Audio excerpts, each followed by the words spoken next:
Is Canada going into a recession? It certainly appears that way.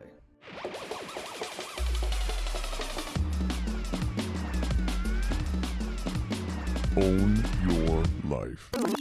This week in Canadian real estate, we've seen the following.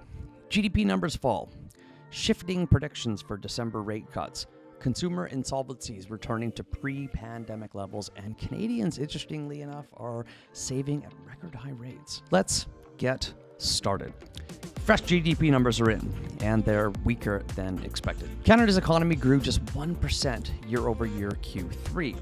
The GDP for September expanded by only 0.1%. On a per-capita basis, it actually fell by 0.4%. That is the seventh straight quarter of decline. The quarter matched expectations, but September's growth disappointed. Economists had predicted a 0.3% growth.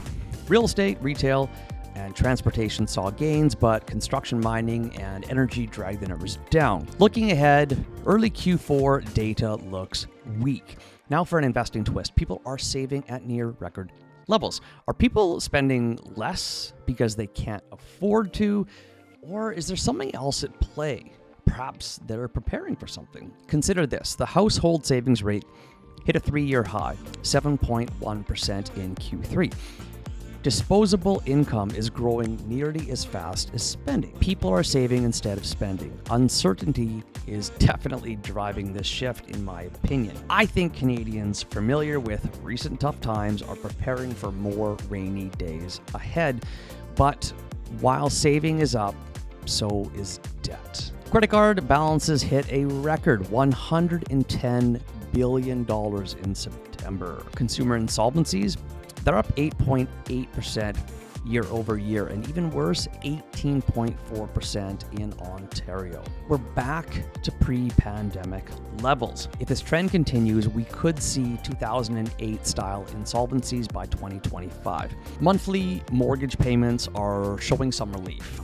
The payment for a typical home dropped a whopping $10 in October. Not much, but that's down 20% from the peak. But let's be real. Payments are still 90% higher than they were in 2021. The average mortgage payment now stands at $2,975.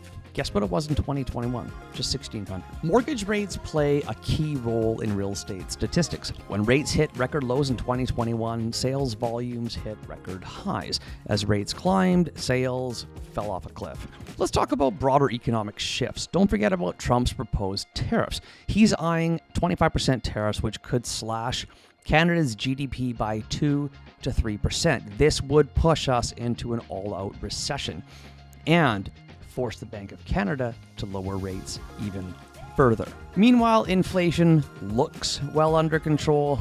The shelter component still makes up for over half of CPI. But with falling rental rates and new units coming online, this influence should decline over time. Without shelter, inflation today would be just 0.9%. Now to Canadian businesses. We're seeing record high business closures. The small business delinquency rate hit 1.5%, up from 0.35% pre-pandemic. Ontario is bearing the brunt. Business insolvencies are up 26% year over year.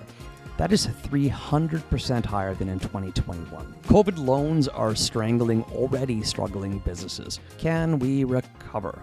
I certainly hope so. That's all for now. Call me anytime with your skill testing questions. Grab a copy of my best-selling book, Rockstar Real Estate Investing on Amazon. I'm Jesse Johnson. Have a nice day. Bye-bye.